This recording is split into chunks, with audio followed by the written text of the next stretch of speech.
Goeiemôre vriende op hierdie oggend van 'n nuwe week, Maandag die 29ste Junie.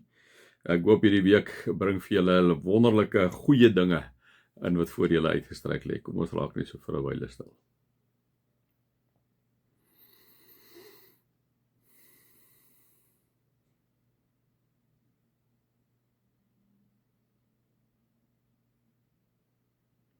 Jesus, dankie dat U die hoof is van die kerk en dat ons elkeen 'n ledemaat is van hierdie gemeente, van hierdie kerk van U. Elkeen met sy spesifieke gawes, elkeen met sy spesifieke funksie, elkeen met sy spesifieke rol wat hy of sy ook moet speel. Wys U vir ons waar U ons wil gebruik. Amen. Vriende, mag daar vir julle genade en vrede en oorvloed wees omdat julle God ken, Jesus ken en die Heilige Gees ken. Vriende, so ons gaan aan hier by Hebreërs 12. Ons het nou gister 'n bietjie gepraat oor heilige lewe. Soos ek vir julle sê, dit is 'n onderwerp wat jy baie maklik simplisties net daar kan leef. Baie eenvoudig, sit die wet, maak die wet so, maak dit wetties. Maar ons het ook vir mekaar gesê, is dit so moeilik en ek het wil hê ou moet 'n bietjie in gesprek gaan met mekaar, met 'n bietjie daaroor gesels met mekaar.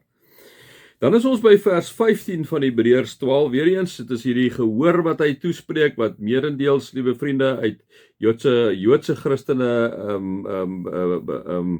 bestaan, wat van Judaïsme na die Christelike geloof oorgegaan het, wat vervolging beleef, wat swaar kry, wat moedeloos is, wat dit selfs oorweeg om weer terug te gaan na die ou verbond toe. Ek dink van die ander mense wat deel was, daar wat met ander gelowe en uit ander godsdienste uitgekom het ook, miskien op daai punt waar hulle vervolg word, dat dit vir hulle moeilik raak. En nou kom sy die volgende, hierso in die volgende gedeelte, hy kom sê, sorg dat niemand van die genade van God afvallig word nie. Kom ons staan dit gedaar stil. Sorg dat niemand van die genade van God afvallig raak nie. Wat beteken dit? Wat beteken die genade van God? Die genade van God is die genade in Jesus Christus. Die feit dat God, Jesus Christus, God self gestuur het om in ons plek te kom sterwe. Daarom sê hy, sorg dat niemand van die genade afvallig is nie. Sorg dat niemand nie so moedeloos raak dat hulle wat terug kan hulle ou weet toe nie.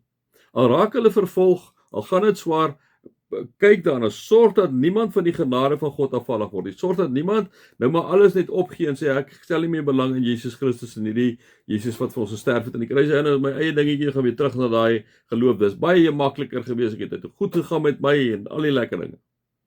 En nou kom waarsku die Hebreërs skrywer vir hierdie mense om vir hulle te sê moenie afvallig raak van die genade van God nie, né?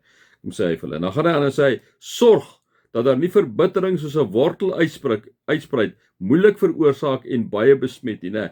So dit kan nou gebeur, omdat hulle vervolg word, liewe vriende, kan daar verbittering wees, kan dit wees dat hulle vir mekaar kom sê, maar wat is die moeite werd? Hoekom het ons agter Jesus aangeleef, aangegaan? Amper soos die Israeliete toe hulle uit Egipte land uitgelei is deur Moses. Daar was verbittering by hulle op 'n stadium met hulle vir Moses gesê, hoekom het jy ons van die vleispotte van Egipte af weggevat, net om hier dood te gaan? Hulle verbitterd gewees. En dit kan dieselfde wees wat die Hebreërs skrywer kom sê, hierdie mense is in Jesus Christus, glo hulle nou in Jesus, hulle is kinders van hom, maar nou kan dit wees dat hulle verbitterd raak as gevolg van die vervolging, as gevolg van die swaar kry in hulle lewe. En nou kom sê hy, sorg, so julle moet voorsorg tref, julle moet 'n aksie neem. Berig julle gedagtes op Jesus Christus, wat hy nou net die vorige ene, wat hy vir hulle gesê het, so rukkie voor dit, waar hy sê, rig jou gedagtes op Jesus, kyk na Jesus, moenie van hom af wegkyk nie, want dan as jy van hom af wegkyk, begin jy sink, begin jy toegee aan hierdie ander goede, sorg, so jy moet 'n aksie neem, jy moet iets doen. Dit beteken weer eens, wat moet ek en jy doen, liewe vriende, wanneer dit met ons slegter gaan? Ons moet in daai lewende verhouding met God staan. Hoe meer ons in daai verhouding met God staan, hoe meer verander God ons deur sy Gees.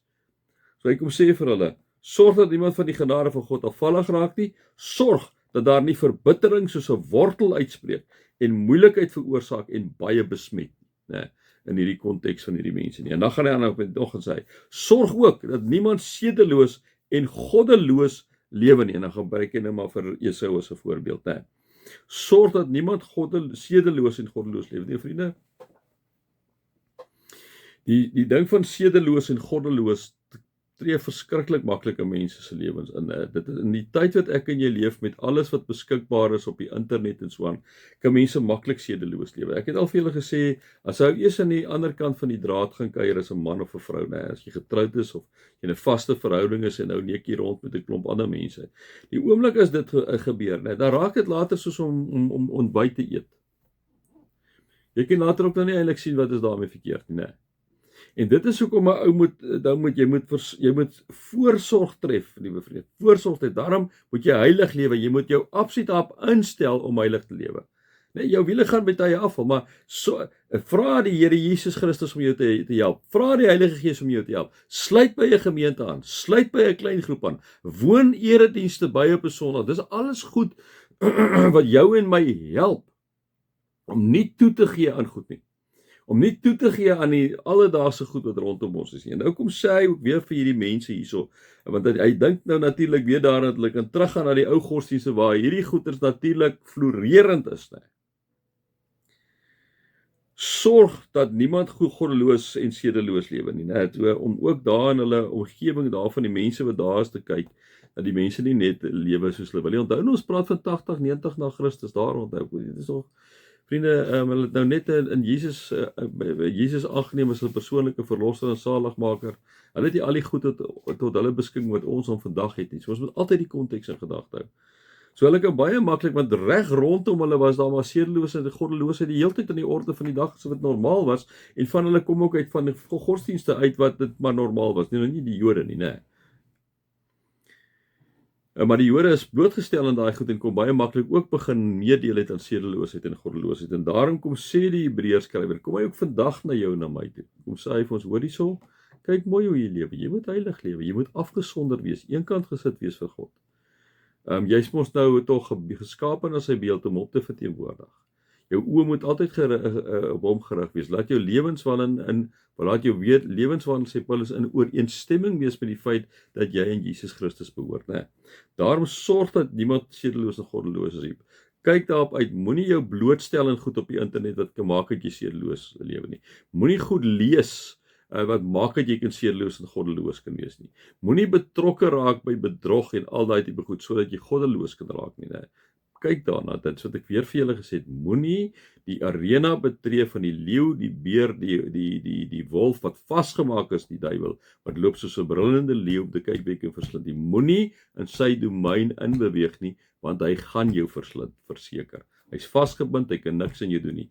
Maar as jy begin in sy domein inbeweeg, gaan hy jou verslind, dan gaan jy seer kry, né?